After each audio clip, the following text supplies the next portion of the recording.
Hopefully, it's the end of the rainy days. Today's it's kind of gloomy, but it is what it is.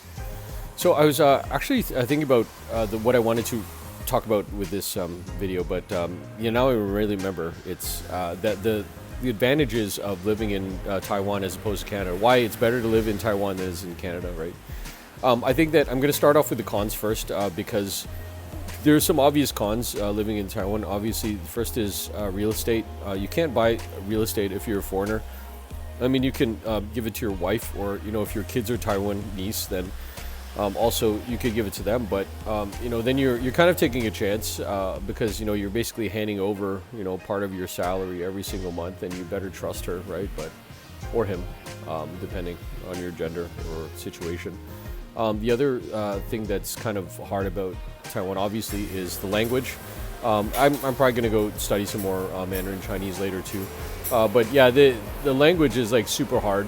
And the ironic part about it though is that people who are native speakers of Mandarin, when they're going to talk to you, they'll be like, well, yeah, your language is pretty hard too, right? And I think really at the end of the day, the problem is that there's no real bridge, or there's no real connection between English and Mandarin as far as like I've seen, as far as like I've understood anyway. But if you guys have something that you guys know about more than I do, then please tell me. Yeah, but okay, other than that, like medical is cheap, so you don't really have to worry about it unless you have like some really serious condition. You don't have to worry about getting sick here. I would say for the most part, like jobs are, I guess, plentiful or whatever it is, as long as you're a native English speaker. Now, the thing is that people think that teaching English is getting stuck in a rut, and I mean, in some ways it is, in some ways it's not. I was watching this guy making his video over in mainland China. For the past like 3 or 4 years, he's been working like part-time, and I guess he's been able to support his family, for 16 or basically under 20 hours a week, right? And you're not going to get that with anything else. Say if I started from zero and I went back to Canada, and I was, I went to like one of those places where I was, basically they hire daily labor. And you get basically just paid like $10 Canadian an hour minus taxes, which is horrible. It's horrendous, right? But you're using that as a stepping stone to get something else. So 3 or 4 months later, then you start to upgrade. You get like different licenses and whatever. You ask for different jobs. Maybe you're making double the pay minus the taxes, but then there's also the rent that you got to pay for, the food that you got to pay for. Everything is tax on top of that, right? Here I don't got to deal with any of that. I don't have to deal with any of the headaches too. Pros and cons too, like some more things. A lot of people might complain in Taiwan about feeling a little bit emotionally isolated, and I get that too, because basically the only time that people are asking you to talk is that when you're teaching them English. There's like language exchanges, and there might be like some friends and stuff like that. You might meet somebody, like some odd person at work or whatever. Usually that's the way that it goes. Usually that's how kind of lucky people are or whatever. I used to know this guy. I think he's like a British Chinese guy. He's a nice guy. He's a little bit on the angry side, but whatever. It is what it is. And he had a pretty hot girlfriend. His girlfriend was tall. Spoke English like really, really well. And they had kind of something going on, and it was weird too, because I was like blatantly like hitting on her when I met her, obviously because she was hot, and this is like before I had anything serious in my life. So she was like, oh yeah, I have this boyfriend, he's British and whatever, blah blah blah. And then it was weird though, like as soon as she left Taiwan, then she latched onto some other guy, and they had this like horrendously horrible breakup. I guess I don't know exactly what I'm trying to say regarding that, but oh yeah, that's right, because he met her at work, and odds are you might meet somebody who's like interesting, whatever, at work. I've met like lots of people at work, but it's kind of like you don't want to crap where you sleep. You don't want to go to like some place and then have like a really bad breakup, and then you're like, okay, well, crap, I gotta go back to this place again for work, right? So you have like some alternatives. You can meet people like through like some type of meetup groups and stuff like that. People who are, I think the majority of my good relationship time, I would say, is with somebody who speaks English. I mean, you could probably go out there and like try to like meet somebody who doesn't speak English. They speak, only Chinese Mandarin. You only speak English, and you're basically living on your phone. I have seen that done. You know, I got a buddy of mine over in mainland China. That's what he was always doing, but he was like really exotic though, right? So, you know, you got. I mean, how do I say this and sound kosher? Like you got a bunch of ladies there who've never seen anybody who's not the same race as them, not, somebody who doesn't have black hair, right? So they get super excited, and you know they're like, okay, well throw this communication stuff out the window. I don't care. Just come to my house.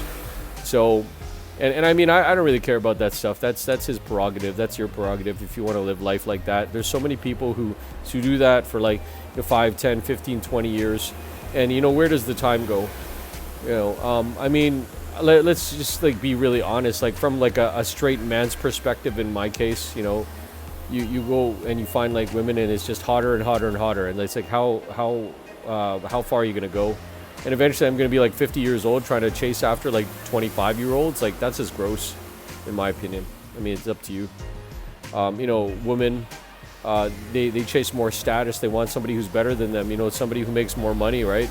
You know, and the guys, they get more successful, more older, and then you get older, and then I hate to sound so pessimistic, guys, but it's just like, well, you know, where's the ending where you're gonna stop and say like, you know what, I don't want to chase this anymore. And I mean, you have a couple of choices, right? You can settle, you could say, okay, I don't choose anybody, or you know, you can keep chasing, right? So and I mean, it's up to you, but you know, at the end of the day, everybody has 1,440 minutes in a day. And then, you know, multiply that over how many days in a year and how many years in your life. So eventually you're going to have to just say, just quit it. And maybe I should probably like call that podcast that like 1,440 minutes in a day or whatever it is, right? But anyway, the point is like, yeah, great things about Taiwan. Like the food is great. I mean, you can just go out like at night. It's not like Korea though. Like when I was in Korea, it was a crazy nightlife. You could go to some place and there's like people like puking their guts out at 2 o'clock in the morning because they're like, yeah, I want to drink more alcohol and party more, right?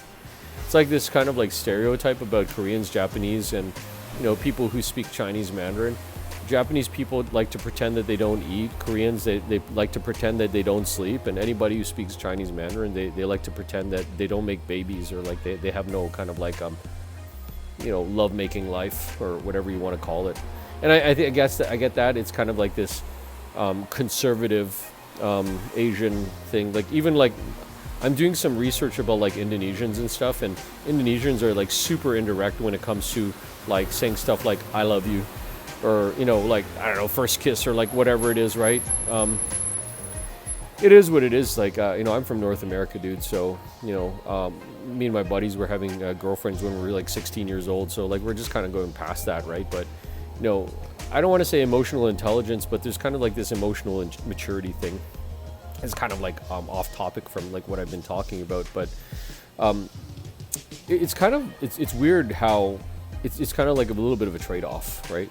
Because yeah, you got people who are like super productive, super smart in Asia.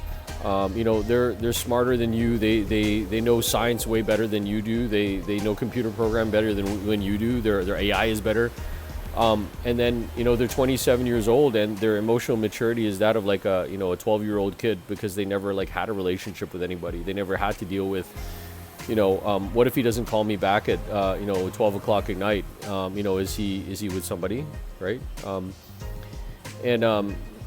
So it's like, well, yeah, we have that emotional maturity in North America, but, you know, then you got like laziness and, you know, taxes and, you know, people think, look, I want to be an artist. I don't want to be I don't want to be like a computer scientist, or I want to be a financial manager. I want to like, you know, have a coffee shop and play banjo all day.